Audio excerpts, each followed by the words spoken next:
riqueza del folclore suramericano. Maravilloso acompañamiento musical en la oportunidad de compartir con ustedes un hallazgo bibliófilo, literario, de la crónica periodística internacional, revelado a fines de 2013. ¿Cuál es la evidencia ya indescartable de que alguna vez Mario Vargas Llosa, en sus años juveniles, acicateado por las penurias económicas, prestó su nombre, o mejor dicho, trabajó como negro? Es decir, él escribió una obra, le pagaron por eso y otra persona la publicó como suyo. Una práctica, por lo demás, reiterativa a lo largo de los siglos, porque hay la duda si las obras cumbres de la literatura universal pertenecen todas a los autores que se le atribuyen, porque la certeza de que quien dispone de recursos económicos es capaz de comprar no solo voluntades y vidas y conciencias, sino también talentos, se ha manifestado en la práctica de que mucha gente que es capaz de desarrollar una titánica labor de investigación, en realidad lo que tiene son un montón de negros que trabajan por él, negros en el sentido figurativo de la palabra, gente de cualquier raza, de cualquier color. Es decir, gente pobre que por dinero alquila su talento para que otro publique con él. Tal fue lo que ocurrió con un joven peruano exiliado en París a mediados del siglo XX, quien después llegaría a ser Premio Nobel de Literatura y uno de los íconos del boom latinoamericano, Mario Vargas Llosa, que de alguna manera él quería confesar esa circunstancia, esa vivencia, y se lo ha facilitado uno de los más versados expertos en la obra de Mario Vargas, el peruano Guillermo Niño de Guzmán, quien documentó no solo el nombre específico de aquella señora a quien Mario Vargas Llosa le alquiló su talento, también la obra, y es más que se ha dedicado a ubicar en el libro de Marras los giros idiomáticos que son ineludiblemente atribuibles a Mario Vargas, porque ya Mario Vargas desde Carricito mostraba su inconfundible estilo. La señora se hacía llamar Sara Catá, era una rica viuda también de origen peruano, que vivía en Europa, entre Europa y Perú, y conoció por medio de terceras personas a Mario Vargas, que Mario Vargas entonces estaba distanciado de su familia, porque es que Vargas Llosa es hijo de un hombre rico. Lo que pasa es que los dos se llevaron mal, parece que Vargas Llosa no se crió propiamente con el padre, la autoridad de la figura paterna no le era digerible para Mario Vargas, tenían problemas de temperamento tan propios entre padre e hijo, y Mario Vargas eligió, en lugar del mundo empresarial, el de los negocios, para el cual su padre hubiera querido destinarlo, el mundo de la literatura, del periodismo radiofónico, a ratos del teatro, y en el camino, ya aquí comienzan a montarse todas las historias en un solo carril. Cuando él era un muchacho, digamos, saliendo de la adolescencia, conoció a una prima, más bien retía suya, llamada Julia Urquidí,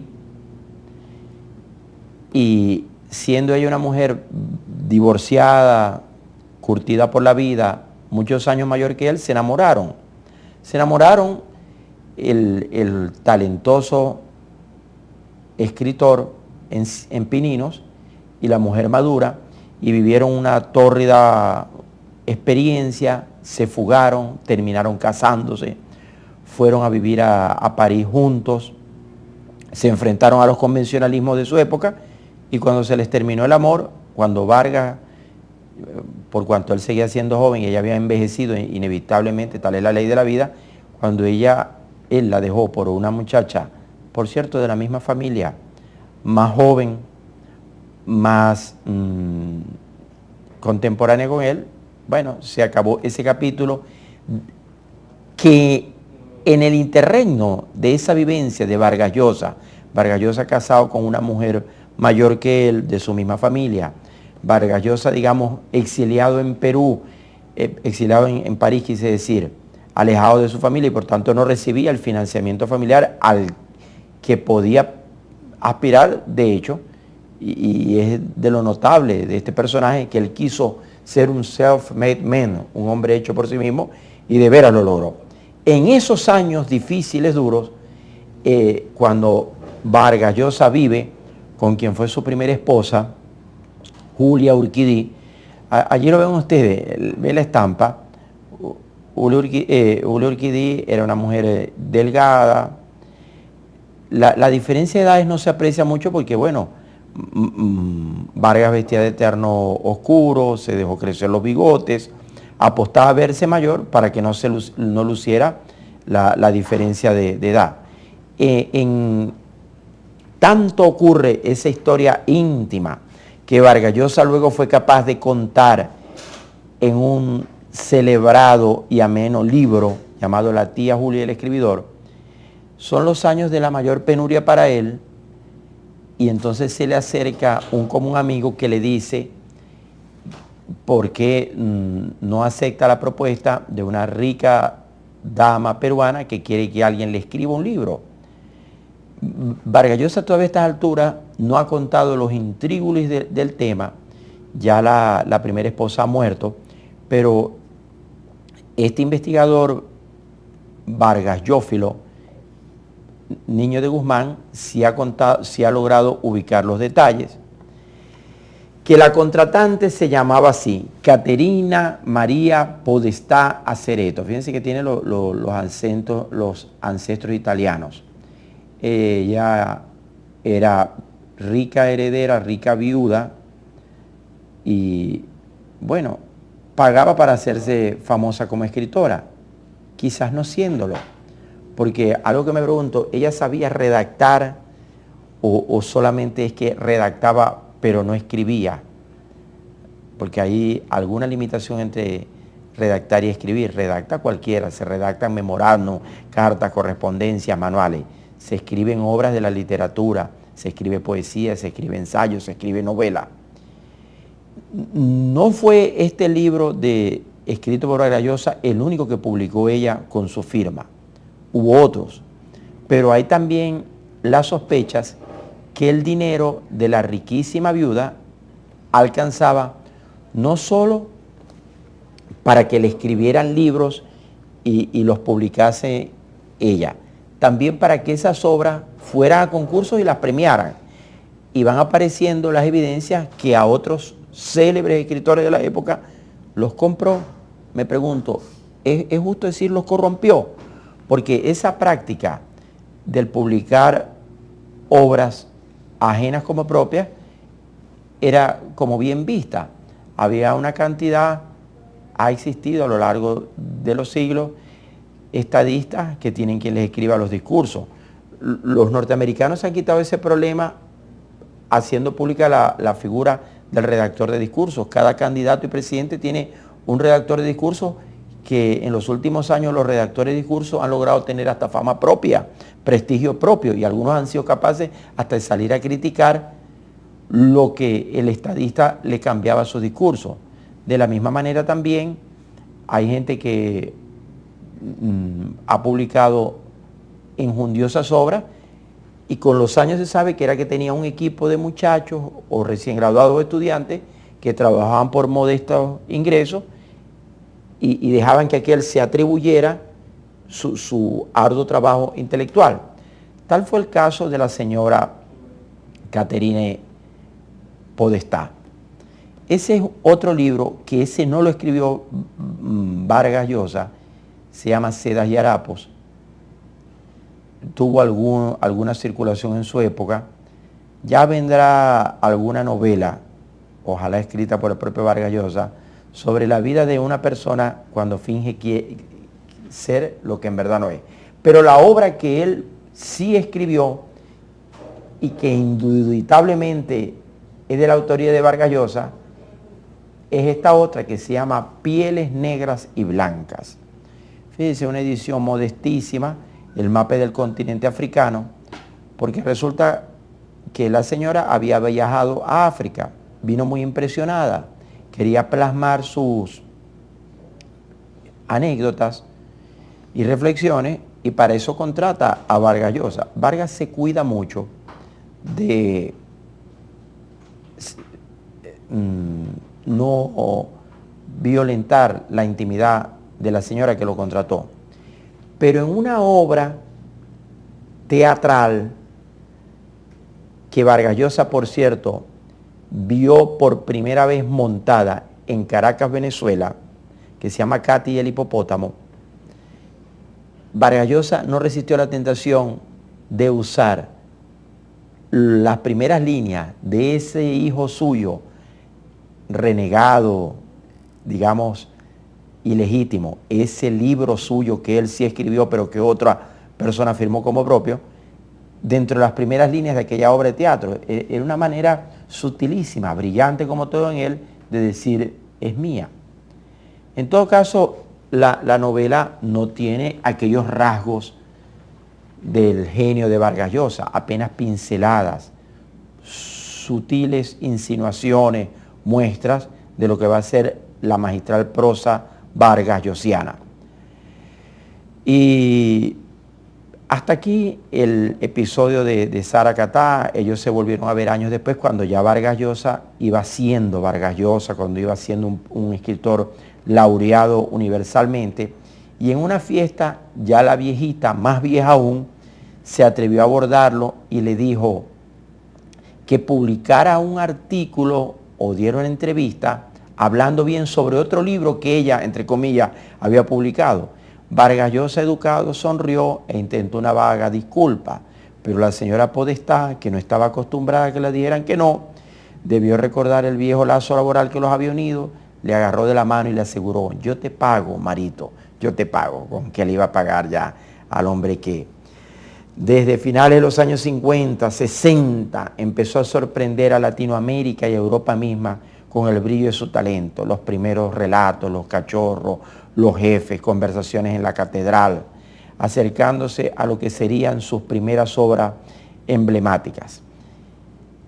Claro que en el trasunto de esta investigación, de la época en que Vargas Llosa debió prestar su talento por el cochino dinero, aparece también en evidencia que otro celebérrimo autor peruano, Ciro Alegría, el de aquella novela de corte campesino que dice el mundo es ancho y ajeno, también fue comprado, alquiló también su talento, o por lo menos sus favores intelectuales a Saracatá, porque resulta que él era presidente de un comité editorial que le dio un premio a una de las obras de Saracatá. Ve hasta dónde sigue alcanzando el dinero en todos los tiempos. Y yo no resisto la tentación de gastar unos minutos de hacer referencia a esa obra tan popular de la lista vargasllosiana. Me refiero a La tía Julia, el escribidor, porque es uno de los libros de más fácil lectura, digamos de cautivante. Ese libro engancha al lector desde los primeros capítulos. Y si usted no lo ha leído, corra a buscarlo, porque es un libro escrito en dos tiempos. Vargas Llosa narra autobiográficamente sus experiencias reales de cómo se enamoró de esa, la tía Julia, y cómo se enfrentó al mundo por el amor con ella. Pero también narra las experiencias de Vargas Llosa en sus primeros desempeños laborales como libretista radiofónico en una emisora de Lima, donde conoció a un personaje antológico que era capaz de escribir muchos guiones a la vez, que tenía una febril imaginación. En la novela se llama Pedro Camacho, en la vida real llegó a ser hasta alcalde de un municipio boliviano, y la narración entremezcla casos de la vida real, lo que en verdad le estaba ocurriendo a Vargas Llosa, con descripciones literarias, eminentemente literarias, es decir, de la ficción, de la narrativa, porque ya iba en auge el realismo mágico, y entonces la frontera que separa lo posible de lo imposible se iba borrando en la pluma de García Márquez, Alejo Carpentier, Vargas Llosa y todos los demás pronotables del boom latinoamericano. Ese es en la vida real Pedro Camacho.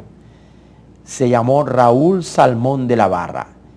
Un hombre tan versátil, tan originalísimo, con una vida de novela, que años después que Vargas Llosa lo retrató en la inmensidad de su creatividad, llegó a ser alcalde de La Paz y toda una figura de la política boliviana.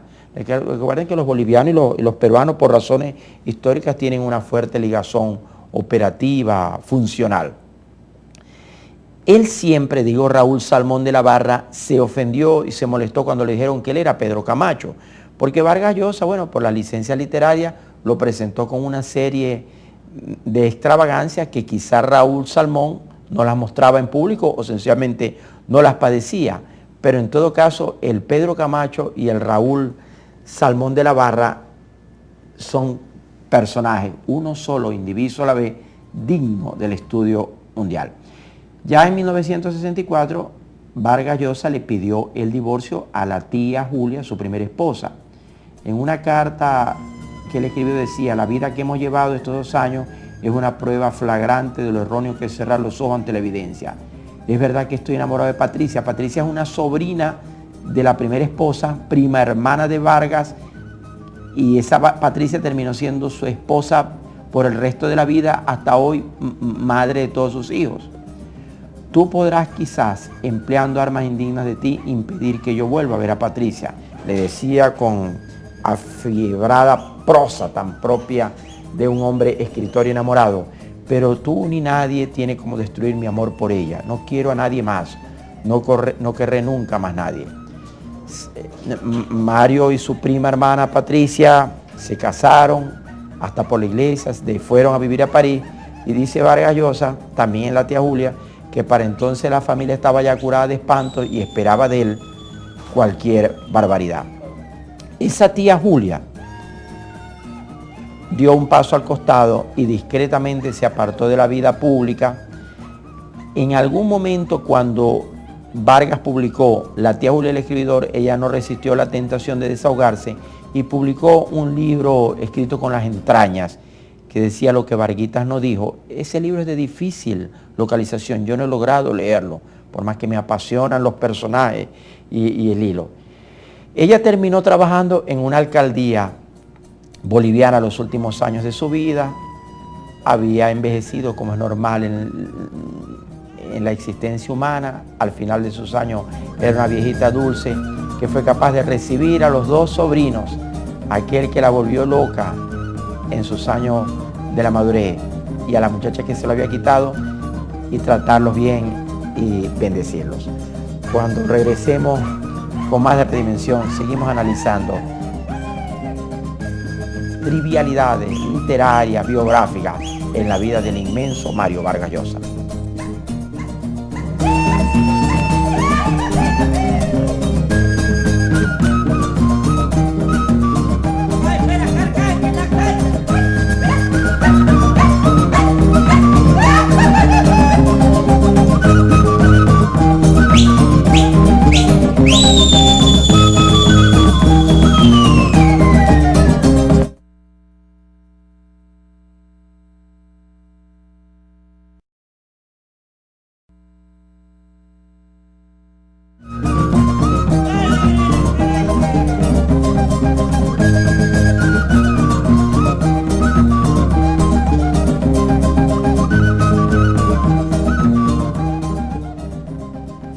Estoy analizando con ustedes la evidencia ya innegable de que alguna vez en sus años mozos, Mario Vargas Llosa cuando estaba enfrentado y distante de su familia, porque bueno, tenía problemas de carácter con el papá. El papá era un rico empresario peruano. Vargas Llosa nunca fue pobre. Pero lo meritorio del personaje es que él fue capaz de independizarse en algún sentido de su familia y probar fortuna por su propio talento y con su pura inteligencia triunfó en París de los años 60 y logró desde allí convertirse en una figura no solo de literatura peruana y latinoamericana, mundial. El Mario Vargas, que llegaría a ser Premio Nobel de Literatura entre tantos otros galardones, se enamoró la primera vez de una tía mayor que él. Aquí están lo que terminaron siendo los amantes de aquellos años. Dos viejitos, porque los años nos igualan con los que queremos, con los que odiamos, con los que están cerca y con los que están lejos. Ella le llevaba un montón de años y envejeció y pereció más temprano. Vargas, en la ancianidad a la que va llegando, también se va pareciendo a su tía. La tía con la que vivió un affair que en el epicentro de toda esa vivencia, divorciado de la primera esposa, la tía, y casado con la segunda esposa, la prima, él tuvo un altercado violento con Gabriel García Márquez, que era su compañero de generación, de boom literario, de andanza, casi un hermano. Hasta la fecha no se han vuelto a hablar, se tratan protocolarmente de lejos, se evaden, y parece que hay el rumor de que la segunda esposa, la prima de Mario, estaba bravísima y García Márquez, como buen costeño, la quiso consolar. Dicen que así fue el origen del problema. En todo caso, de esos años en los cuales Mario Vargas vivía en París, exiliado y alejado de la familia, casado con una mujer mayor, fue que alquiló su talento y publicó Otra Mujer, Sara Catá, una obra escrita por Vargas Llosa y atribuible a él. Nada anormal, nada en desuso dentro de las prácticas tradicionales del poder, del dinero, de la influencia a lo largo de los siglos. Yo voy a seguir buscando en libros, periódicos, documentales, revistas, enciclopedias también, episodios, personajes, circunstancias que alguna reflexión o información útil tengan para nuestra vida, sea cual sea su circunstancia, esté arriba en la cresta de la ola o golpeado por los avatares de la vida. Lo importante es que no se rinda. Hasta la próxima vez, Redimensión.